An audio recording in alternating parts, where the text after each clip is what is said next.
On Tech News Today, Microsoft announces its first ever laptop and a lot more hardware. Reddit launches a news site with no comments and no voting. And Sharp will ship a tiny robot that replaces your smartphone. It's all coming up next on Tech News Today. This is Twit. Bandwidth for Tech News Today is provided by CacheFly at CACHEFLY.com.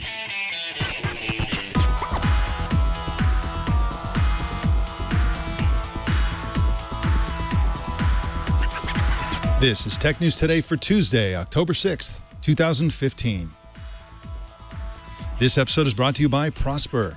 Prosper is a peer-to-peer lending marketplace that connects people who are looking to borrow money with those who have money to lend. Visit prosper.com/TNT to apply for a loan now. And by Gazelle. Would you like to get cash for your old iPhone? Gazelle makes it easy. The shipping is free and the payment is fast. What's your iPhone worth? Find out at gazelle.com. Tech News Today is the show where we talk about the tech news with the journalists who report it. My name is Mike Elgan, and our co-anchor today is After Nines and Channel E2E content czar Joe Panettieri. Hi, Joe. What's going on, man? Everything's going on. I'm here in New York, though I didn't make it to Microsoft's big event. But what an event, huh? It was incredible, and since you brought it up, we might as well do the news around this event. What the heck? Let's just start with the overall summary. Microsoft unveiled a wide range of new hardware products today, including its first ever laptop called the Surface Book and a new Surface Pro 4, a new Lumia phones, and a new version of its band fitness wearable. Nathan Olivarez-Giles is a reporter for the Wall Street Journal, and he's joining us today to talk about this story and also two more. So I want to welcome you to the show, Nathan. Thanks for having me on. I'm so glad you're here because you wrote on 3 of our top stories. And so, again, we're going to have you on for half the show. So let's start with the Surface Book. I thought this was the biggest surprise. And in fact, part of the surprise was the fact that they actually had a surprise. They actually have a hardware product, a major product, a huge product that's shipping this month that nobody heard a peep about. So tell us about this Surface Book laptop. Yeah, it was, like you said, it was a total surprise. It's the first time that Microsoft's ever designed and built a laptop in-house. It has the same magnesium body that you're going to find on the Surface tablets. And it actually, the screen is detachable from the keyboard base itself. So it still is kind of that hybrid tablet laptop deal. But really what Microsoft said is they're building this to have a really great typing experience. They said it's the best typing experience ever. You know, I mean, they were really talking it up, said it's the ultimate laptop. And we'll see when we actually get it into test. But it has a 13.5-inch display. And they said it would be twice as fast as Apple's MacBook Pro, which is a pretty lofty claim considering that is Apple's top-of-the-line laptop. So, I mean, they're really talking a big game here. Hey, Nathan, did they offer any clues in terms of pricing? I'm really curious as to how this is going to compare with Apple's type of premium pricing. You know, they really didn't say much. They said it was going to start at $14.99 and up, but they didn't say what the options would be, you know, where things would top out in terms of, you know, graphics processing, RAM, storage, all of these sorts of actually genuinely important factors when you consider what sort of laptop you want and how it will perform. They just said it's going to start at $14.99, which is pretty much on par with what you would pay for in, you know, kind of like a mid-range Apple laptop. So I gotta, if it's good, if they're gonna have the performance to be twice as fast as the best of what Apple's offering, I feel it's got to be pretty expensive. So I think it's going to go up from there, but we'll see. They haven't really talked in detail about that. Now, of course, the Surface Pro line is a tablet with an attachable keyboard, and along they come with the Surface Book, which is a tablet with an attachable keyboard. What's the difference between a Surface Pro 4, for example, which they also announced today, and the Surface Book? Well, you know, that's a great question. It's funny, the Surface for years has been pitched as the tablet that can replace your laptop. And now we have a laptop that could kind of replace your laptop and your tablet hybrid. It's getting a little bit murky, and Microsoft isn't making it that clear. But the difference really, I guess, would be, what do you want? Do you want primarily kind of a bigger, bulkier, thicker device, a heavier device that you're going to have to carry around? It's going to have a great typing experience, but it's going to be more of a laptop first. That really is going to be the Surface Book. If you want something that's really, by default, a tablet first with kind of an okay typing experience, then the Surface Pro 4 is probably going to be what you're going for. I mean, the Surface Pro has its detachable keyboard, but it's never been a great typing experience. You put it on your lap and it kind of wobbles around and it never really feels that great. it's never as good as a laptop. So basically, they got a lot of feedback from consumers saying, hey, we want something that genuinely types well, but has the touchscreen, can still use the stylus, and now we have the Surface Book. So in a way, it's kind of responding to the fact that the Surface Pro has never really been a good laptop, even though you could technically use it in that way. They used to say that it was lappable, meaning you put it in your lap and just have it balancing on your legs. But now that they have a real laptop, of course, this is going to be better for putting in your lap. I was intrigued. Generally speaking, it's a lot more powerful, as you mentioned. But I was intrigued by the fact that it has a powerful graphics processor that's actually in the keyboard part. So when you detach the screen from the keyboard, you lose the graphics processing. And in fact, that so theoretically, the power of it actually steps down to the power of a tablet. And when you plug it into the keyboard, it steps up to the power of a desktop. Is that unusual in the industry to actually have a graphics processor in the keyboard for a convertible like this? Well, for a convertible, yeah, but for a laptop, no, right? I mean, in laptops, it's traditional that the processor, the graphics, the storage, everything is beneath the keyboard. So that's a pretty standard way to go about it. As far as for convertibles and hybrid devices, it's still kind of early days, and you see a little bit of everything nowadays. But really, I think what this might actually be motivated by is the simple fact that you want a thin display. You want to have something that is lightweight, you can carry around. You're going to have to make it as svelte as possible, and you just can't pack performance in there, and fans and all of the things necessary to handle massive graphics processing like they're promising, right? So that's got to go somewhere, and you don't want to carry around just a gigantic, thick tablet. So it's got to go on the keyboard. It's just kind of an engineering issue. Hey, Nathan, in terms of engineering, let's talk about how the user interacts with the Surface Book. You talked a little bit about a great keyboard. I'm assuming the touch interface will also be quite good, but is there also a new pen device coming out with this? And does it matter, quite frankly? Does the pen matter? Well, I guess it depends on who you are. I like to draw. I'm kind of a little bit of an artist on the side, and I've never really ever gotten into using the Surface Pen. It's just never been a great experience for me. Of course, Microsoft will tell you that engineers and architects and artists all day are using these things. I just have never found it myself.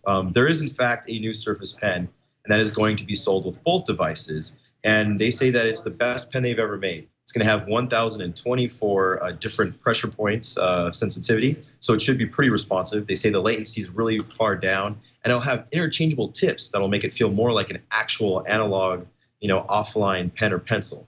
Now, we'll see if it actually works that way, because when you're, putting a piece of plastic up to a piece of glass, it's slippery.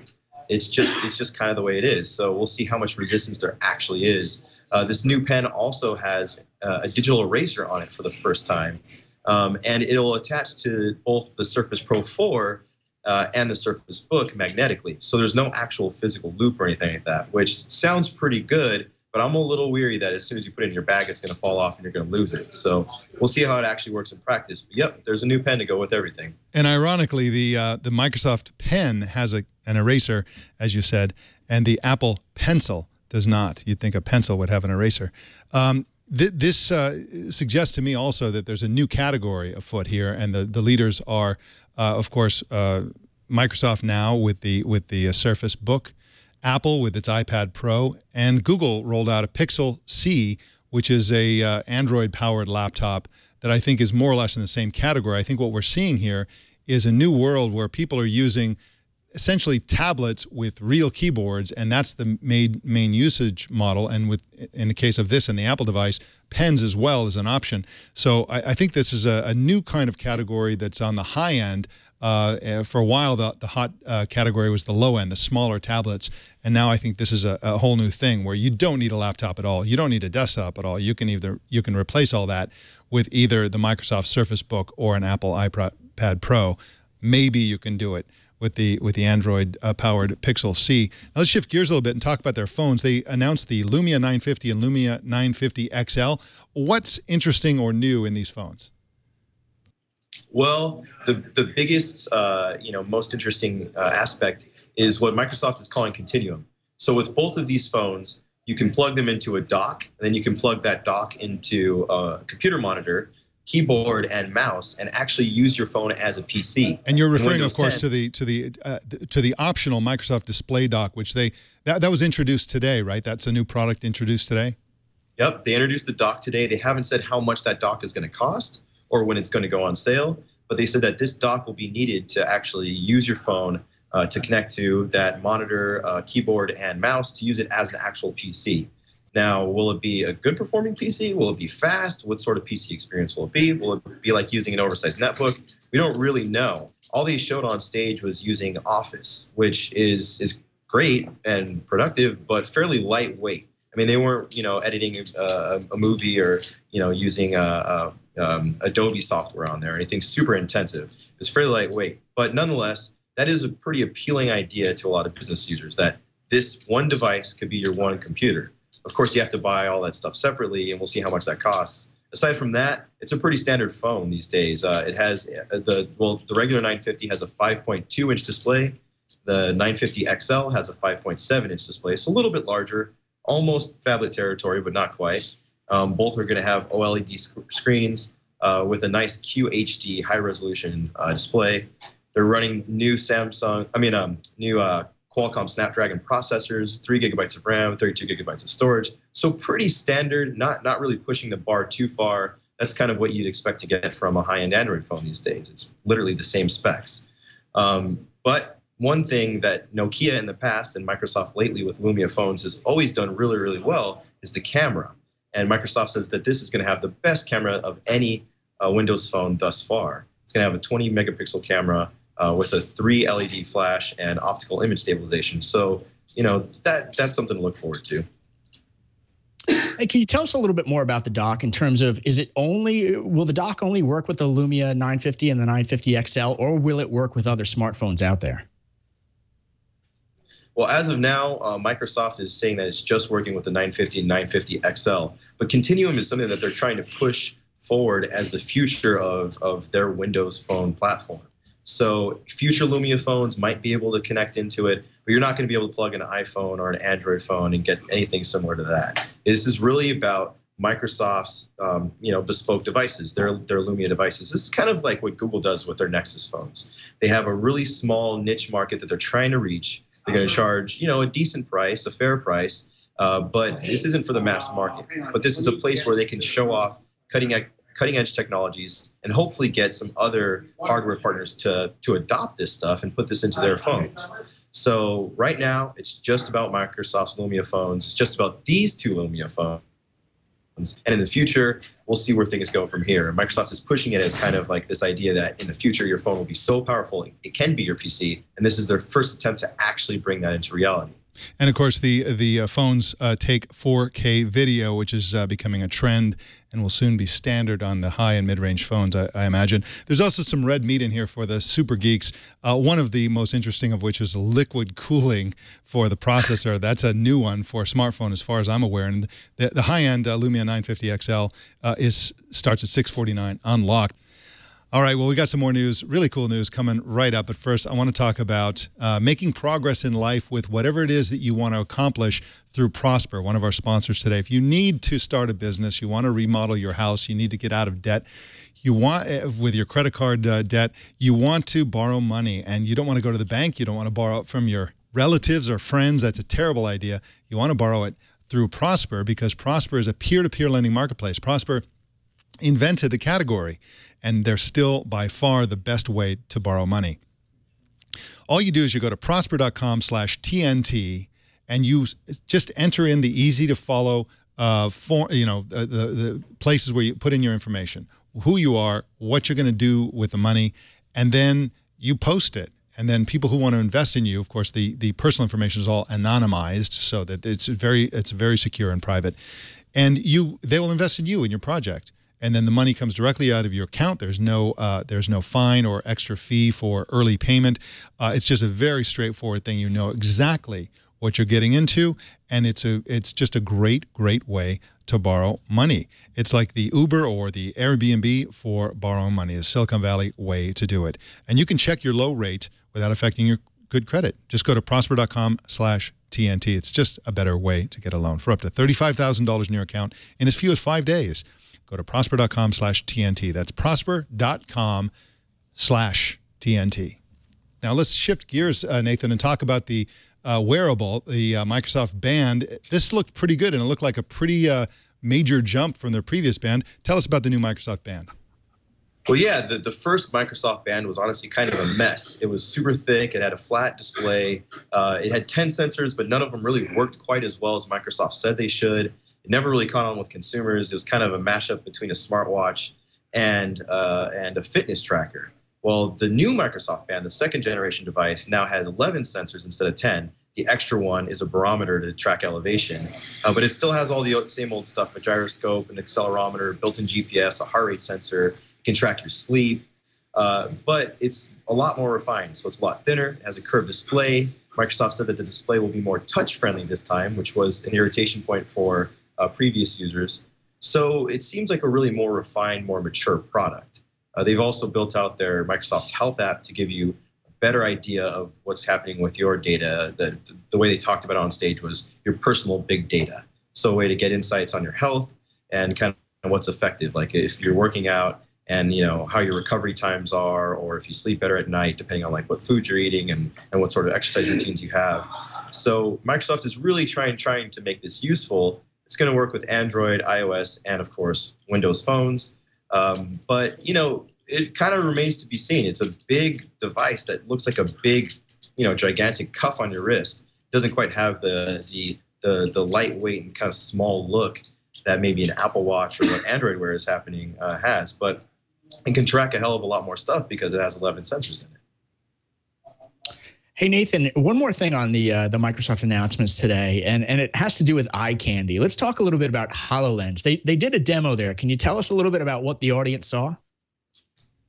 Yeah, so what the audience saw is not actually quite what the person wearing the headset would see. What the audience saw was elaborate, what Microsoft likes to call holograms, but computer-generated augmented reality images all over the stage, all over the room.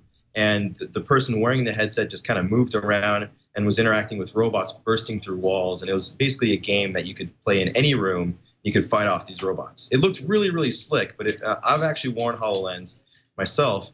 And when you see it, you don't see a full 360-degree view. You actually only see images in a small kind of rectangular box in front of you. So it's not quite as immersive as what maybe the audience saw at the event. Nonetheless, it's really, really impressive and it looks really good. And this is kind of showing the potential for HoloLens' ability to understand the room that you're in and project images onto the walls and different surfaces and make for a kind of all new type of gameplay, one that hopefully will be fairly immersive. So that was kind of the big demo. One thing I thought was really interesting, though, is they said they're finally going to sell it to developers starting in the first quarter of next year, but it'll cost $3,000 for each headset, and developers have to apply online to actually be able to buy it. So not every developer is going to be able to just give $3,000 worth of Microsoft. It's going to be a pretty limited program. And that, I imagine, would be something of interest to the really big companies with lots of money, and that's probably the kind of company that Microsoft is looking for right now because, of course, the development of games for this or any sort of content for HoloLens is probably going to take years if the Oculus Rift platform is any example. And again, I think the one risk that Microsoft makes in showing demos like this, and again, this was literally the coolest demo that Microsoft has ever done on stage. I mean, it was really, really mind-blowingly cool.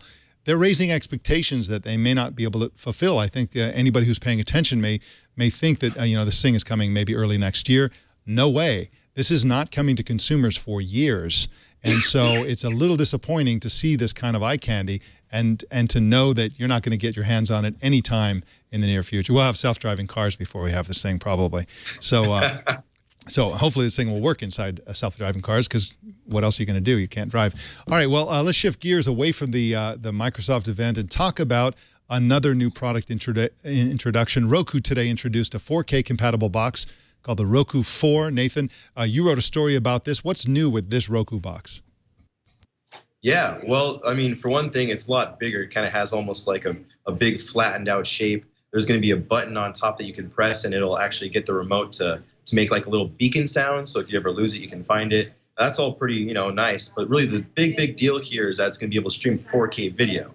Now, most of us don't have 4K TVs yet. So it might seem a little silly to go buy a 4K box, but for $130, you basically are getting a future-proof streaming box. And it'll handle 4K content from Netflix, YouTube, MGO, Toon Goggles, and even Amazon Prime, which is a pretty big deal because right now, Amazon Prime 4K is only available on the Fire TV. So this is the second box to get it. While Netflix 4K is available in all sorts of places. Now, of course, to see this content in its full resolution, you need that 4K TV, and the prices are coming down. My colleague Jeffrey Feller has actually written about some 4K TVs that are dropping below $1,000. So that's kind of nice. So it is the future. It is coming. It is happening. And you need stuff like Roku to embrace 4K to get video streaming partners out there to deliver the content. This is kind of how it all builds. But yeah, they're basically really kind of like the second streaming set-top box out there that's doing 4K. Well, NVIDIA Shield, Amazon Fire TV. So I guess the third. But even the new Apple TV won't be streaming at 4K. Hey, Nathan, just to clarify, I know you mentioned this earlier, but I just want to clarify for those listeners and viewers, including me, who don't have the 4K TVs yet, I could get this today and still have investment protection. I'm not buying some sort of box that I can't really use till I get the 4K TV.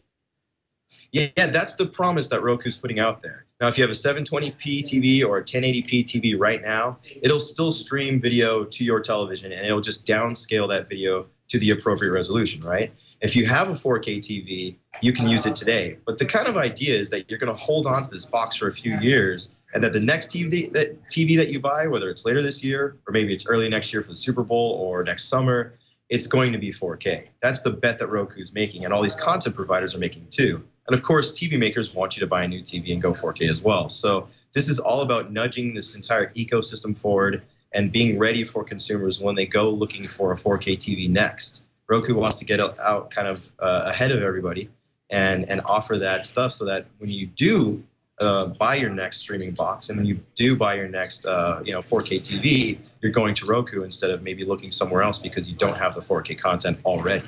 And the Roku 4 costs $130 and ships later this month.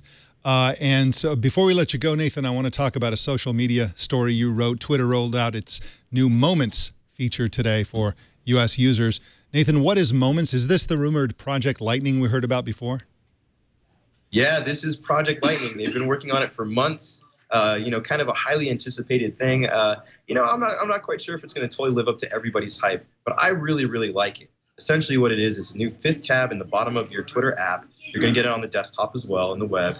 And what it does is it kind of corrals about 20 or so tweets around really, really hot trending news stories. So yesterday I was playing with it and I saw, stories that collected tweets about the Seattle Seahawks football game, about the flooding in South Carolina, about Hillary Clinton's proposed gun laws, about all sorts of different things like this. And you can essentially like swipe through different topics. So you can see today's, most popular news items. You can see entertainment-focused news, sports-focused news, and then you can see just stuff that's just for fun. So one of the things I saw in the fun tab was the World Mustache and Beard Championships. So what I really like about this is if you've never used Twitter before, it's kind of intimidating because what do you put in your timeline? Who do you talk to? How do you interact with people? What this does is it gives you something really easily digestible to jump into right off the bat and see what the conversation looks like happening on Twitter right now in real time. So I think it's a really, really smart idea, and it kind of feels like something that Twitter should have done years ago, but I'm glad it exists now, and it's going to start rolling out to users in the US today.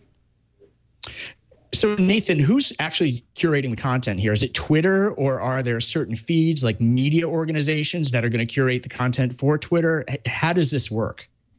No, Twitter is curating it themselves. They've actually hired editors to oversee these different story packages that they're putting together. And the majority of the tweets that they're pulling are from trusted news organizations. So you're going to see stuff like the Wall Street Journal. You're going to see stuff like the Associated Press, or other, BuzzFeed or Vice or the New York Times.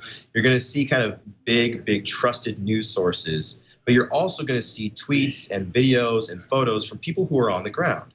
So yesterday, for example, for that football game, there were pictures from fans. For the South Carolina flooding, it was mostly news organizations, but there were a couple of videos of people shooting, flooded waters right in their own front yard. So it's kind of a mixture of just regular users and trusted news sources who are using Twitter as a platform to share stories, to share quotes, to share video, GIFs, of vines, all sorts of stuff like that. And I think that's a trend that's happening. And of course, we have a related trend story later in the show from Reddit about the combination of crowdsourced content and curated with professional editors. Nathan Olivarez-Giles is at WSJ.com. That's the Wall Street Journal's website, of course. And you can find him on Twitter at NateOG, the original gangster, or Giles, I guess. Nathan, thank you so much for joining us today. All right, always a pleasure. Thanks, guys. The European Union has canceled a 15-year-old data transfer pact called Safe Harbor, which is used by about 4,500 companies to transfer information about EU citizens to American servers in a way that prevents the violation of EU data protection laws. The data transfers may continue for now, but it enables regulators in each and every European country to stop if they want, and they can do that on the basis of privacy. So, for example, let's say if France decides that they don't like the privacy protection of a company in the U.S., they can cancel it, and the safe harbor provision won't prevent them from doing that. So I think we're going to see a host of cancellations of this kind of thing. Of course, U.S. companies are scrambling to figure out another way to do this because, of course, they want to store the user data in the U.S. In their headquarters. Were you surprised by this, Joe Panettieri? I mean, this is something that people have been aware of, and just it's been perking along for a long time, for years and years. And of course, it has to be said, I should say, that this is based very much on the Edward Snowden revelations about what the NSA is doing, and they're mostly concerned about NSA snooping on European citizens. But what did you think about this, Joe? You know, I think we've got a two-tier challenge here, Mike. And the first tier is the big data center providers and the big cloud providers. Certainly, they're scrambling to make sure that they understand the full implications of this. You know, this week, there's more than 15,000 people at an Amazon Web Services conference in Las Vegas. And this development is a big conversation there, according to the sources I've been talking to. So that's sort of the first tier. The second tier, Mike, is think of all the small businesses that are now running information through Amazon Web Services and or Google Cloud Platform, Microsoft Azure, et cetera. They're all trusting the big cloud providers to manage the regulations and manage the data through these regulations worldwide. I think all small businesses are taking a deep breath today and trying to figure out, are there implications here for me either right now or longer term as various European countries react to this ruling? Yeah, I think you're absolutely right about that. This is a big deal to a lot of companies. And of course, the companies who aren't using Safe Harbor don't care, but it's mostly the really big companies that are using this. So this is a huge deal. Well, Reddit today launched a news site called Upvoted. Unlike the regular Reddit site, Upvoted allows no voting and no comments. The site will feature news that has already been upvoted and already been commented upon at the Reddit site.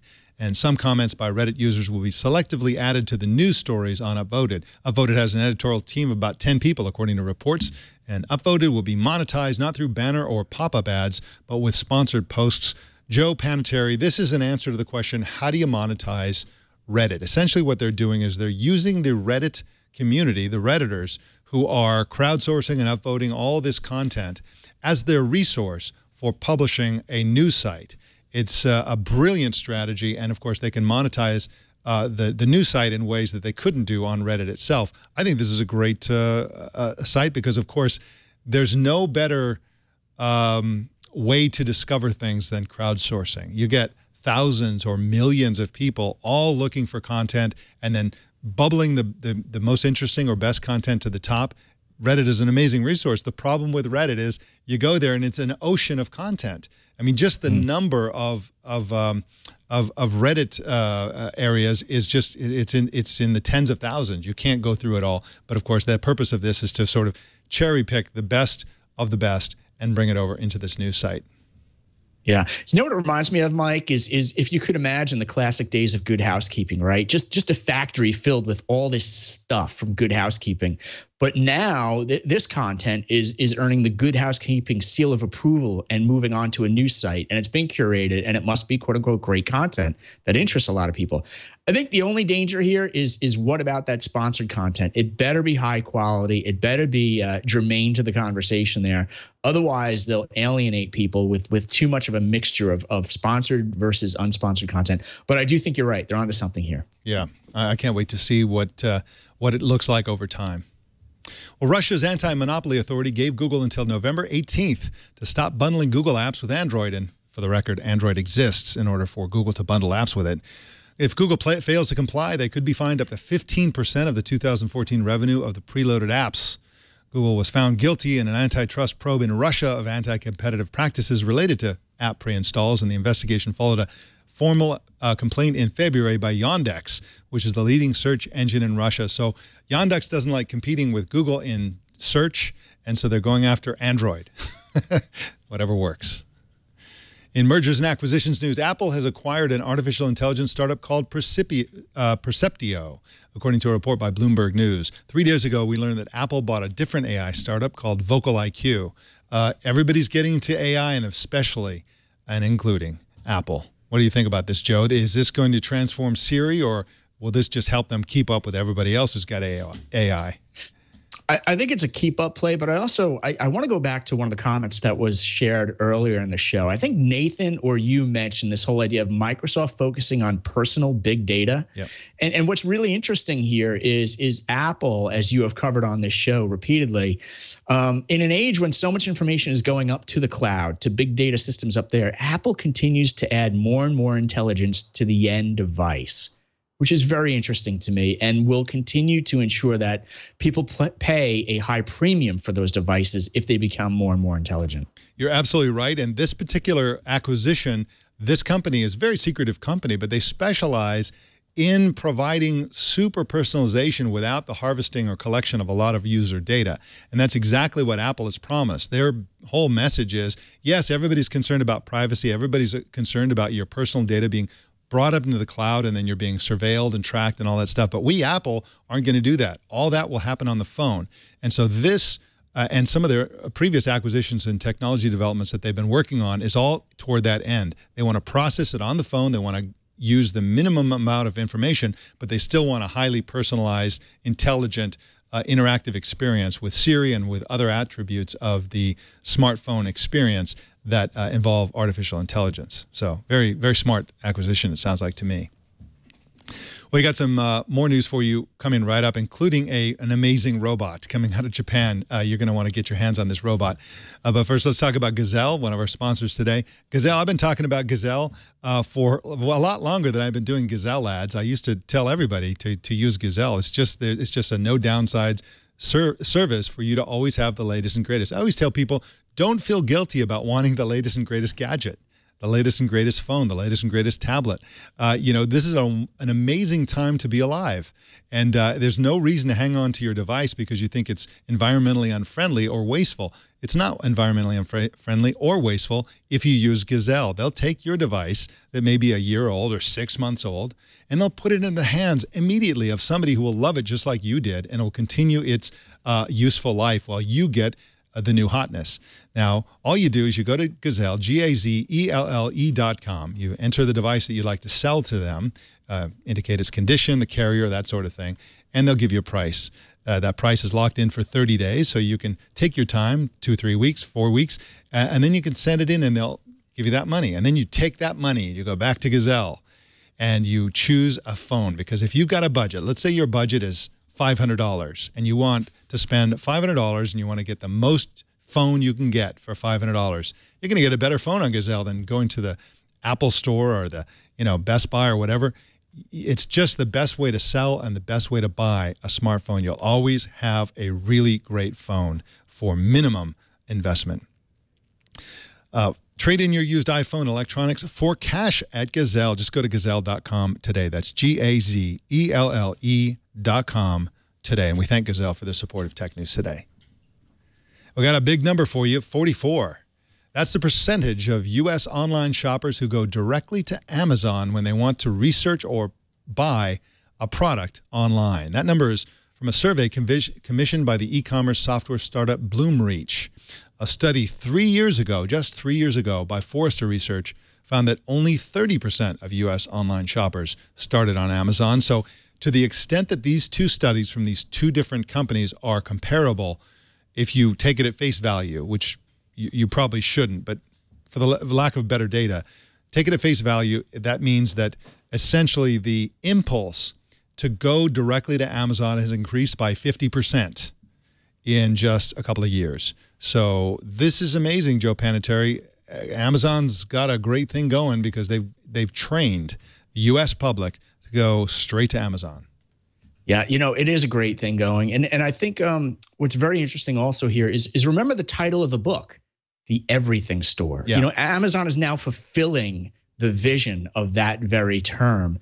And even it makes some mistakes here and there with the phone, et cetera. They still manage to recover both with the e-commerce store and with their cloud over and over again. Yeah, it's quite an amazing business.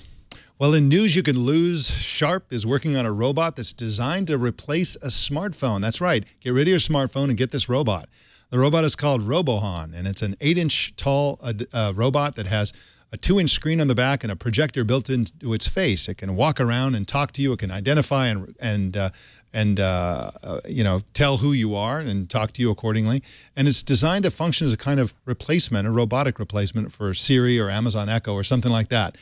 Now, this is in Japanese, this video we're going to show you, but we'll describe some of the highlights as we go through this. Here comes RoboHan.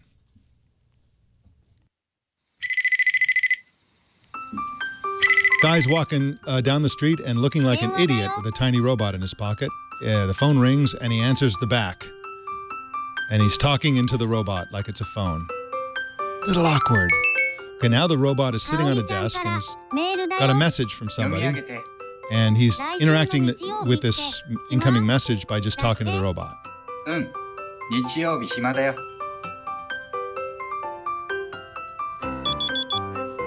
Now the robot is waking him up by saying, "Good morning, you're going surfing today." So he pats the robot on the head to shut it up, and then he goes surfing. And he puts the robot on the dash of the car, of course, with a... It's got a projector in its face, so you just point the face at something, a piece of paper or a wall, and it will project things. She hails a cab with the robot in her hand, and then the robot hails a cab with its tiny hand. So now it's in like a baby carriage around somebody's neck, and now a Japanese couple is watching a slideshow on the wall being projected by RoboHan's face. Yeah. Now it's recording video as it's playing with a baby. And it bows appropriately.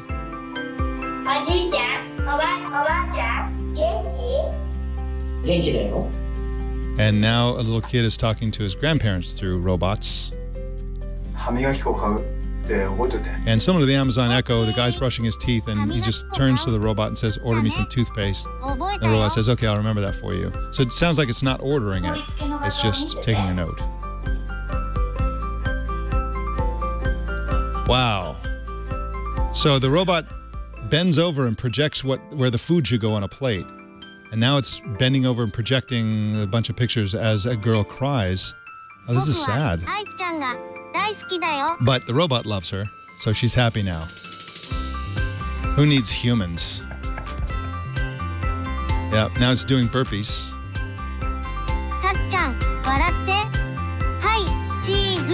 And it seems to have just decided to take a picture of different people, and it's calling them by name and saying, "Say cheese." He's just gone Skynet. Yeah. Yeah, this thing is going to wake up in the middle of the night and slaughter you in your sleep. Sorry. And now it's dancing. Everybody's dancing, including the robot. Got some sweet moves there. And now this guy is foolishly rock climbing with a robot on his chest.